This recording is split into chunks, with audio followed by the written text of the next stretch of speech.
బీజేపీకి వెన్నతో పెట్టిన విద్య.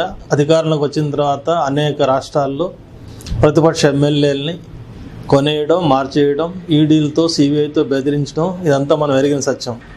కానీ ఇప్పుడు తాజాగా మునుగోడు బై ఎలక్షన్ నేపథ్యంలో 4 ఎమ్మెల్యేలకు ఎరవేయడం, 100 కోట్ల రూపాయల డీల్ మాట్లాడటం, దీనికి ఢిల్లీ నుంచి ఇంకా ఇతర రాష్ట్రాల నుంచి వచ్చినటువంటి స్వామీజీలను ప్రయోగించడం, ఇది ఆశ్చర్యం కలగడం లేదు. బీజేపీకి ఇది అలవాటే.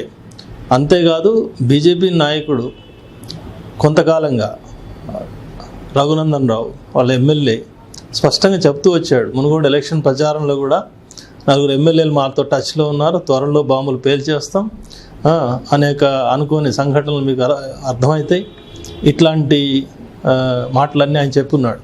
దీన్ని బట్టి స్పష్టంగా రుజువు అవుతుంది బీజేపీ యొక్క తప్పుడు వ్యాపారం ఎంత తారస్థాయికి చేరిందనేది. పైగా దొంగ అని అరిచినట్టుగా బీజేపీ నాయకులు ఇప్పుడు ఇదేదో కేసీఆర్ కుట్ర చేసినట్టు, స్కెచ్ గీసినట్టు, ఢిల్లీలో ఉన్న ఆ స్వామీజీలను ఆయన ముందే మాట్లాడినట్టు, ఇట్లాంటి మాటలు చెప్పడం సిగ్గులేనితనం ఇది. ఇట్లాంటి మాటలు చెప్తే నమ్మే స్థితిలో తెలంగాణ సమాజం లేదు. ఇప్పటికైనా బీజేపీ నేతలు బుద్ధి తెచ్చుకొని నోరు మూసుకోవడం మంచిది. ఏ ఆగడాలు చేసైనా గెలవాలనే తాపత్రయంలో ఇవన్నీ జరుగుతున్నాయి.